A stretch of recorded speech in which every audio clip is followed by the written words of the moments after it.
Hi everyone! Today I am making my favorite chicken biryani with some help from the real expert, my mom. First, we'll prepare our chicken curry.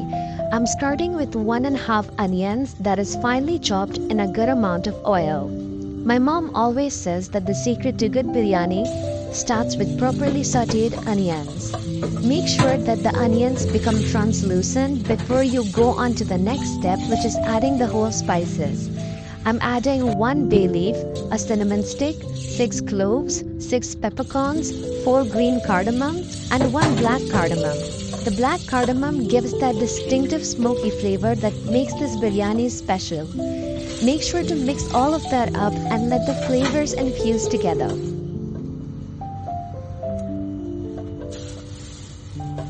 Next, I'm adding 2 chopped tomatoes and 5 green chilies. If you prefer less heat, you can reduce the number of chilies. But my mom genuinely does believe that this is the perfect amount, and I understand that too. Make sure to let these tomatoes soften up. No one wants their chunky veggies while having biryani.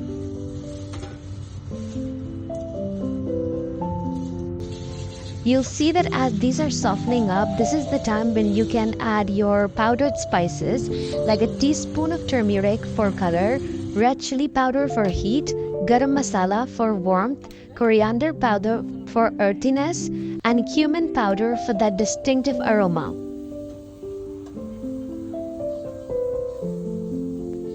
Make sure to mix all of that very well so that the spices don't get stuck at the bottom of the pan.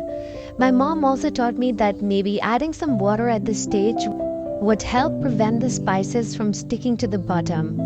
And also make sure to cover the lid so that the spices can cook and get rid of that raw smell.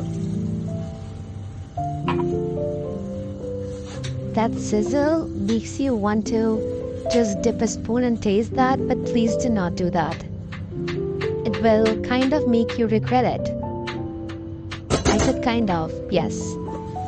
Now after you remove it, you'll see the way everything is just glistening. Now just add 1 kg of the chicken, and I use the chicken that has bone because it's the best for the flavor. Make sure to mix everything properly so every grain of rice is coated with that spicy chicken curry.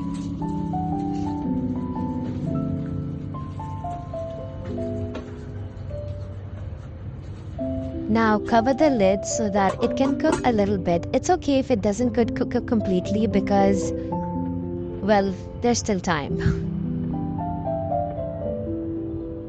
At this point, it's definitely going to start smelling really good, and you can also add a few chopped potatoes to add some more flavor, and season with salt to taste and mix everything well.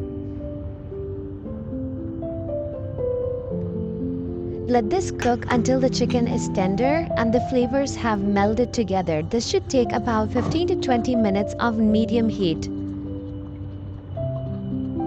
Keep mixing in between to make sure that the gravy is evenly distributed on the chicken and it is not left aside. Now take a huge pan and add some clarified butter and some oil. The ghee, which is clarified butter, adds a rich nutty flavor that's irreplaceable in biryani. I'm frying 1 large thinly sliced onion until it's golden brown. These crispy onions will add texture and sweetness to our biryani. Make sure to add the whole spices like 2 bay leaves, another cinnamon stick, 3 cloves, 3 peppercorns, and 3 green cardamoms. Watch how these spices sizzle and release these aromas. Now I'm adding few tablespoons of Shan biryani masala. My mom introduced this spice mix before, and it really does save time. If you can't find the specific one, it's okay. There are many others you can get. Mix everything well so that the spices get infused. Now this is the 680 grams of soaked rice that I kept aside like at least for 30 minutes. Then you can just drain it and add it in. Mix everything well so that the seasoned oil gets infused into each grain of rice. At this point, you might want to eat it because it smells so good, but please be strong. We are almost there.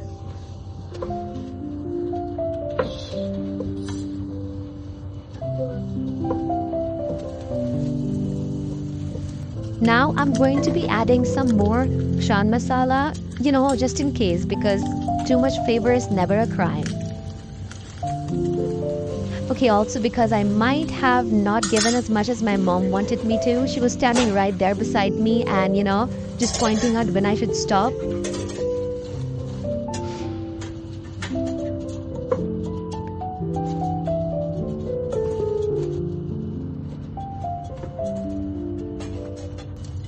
Now you can just cover the lid and let the rice cook for some time before you add the chicken and the potatoes and all the gravy. Believe me, put all the gravy in, it really needs it. Mix everything in so well that even the rice that is at the bottom will get that gravy. It's really important. Look at all that beautiful color.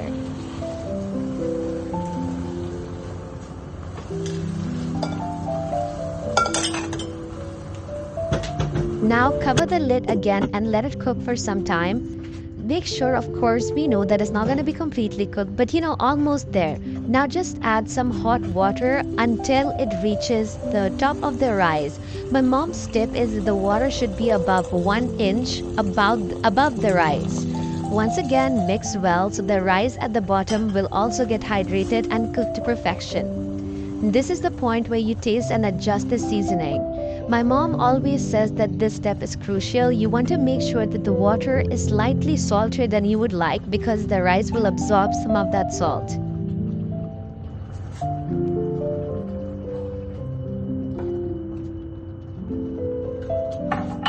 Now cover the pot with a tight-fitting lid. We'll cook this on high heat for up to 5 minutes, then reduce to low heat for 15 to 20 minutes. Just garnish it with some coriander leaves and just watch that steam escape as you mix it from the bottom. It carries the most incredible aroma.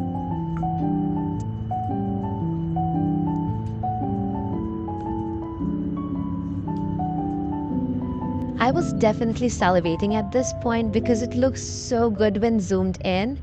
Now, this is the thing that my mom did. I did not expect it, but she made such cute garnish and decorations with cucumbers and tomatoes. She also made some mint chutney dip that I'll put the recipe for below if you want to make it.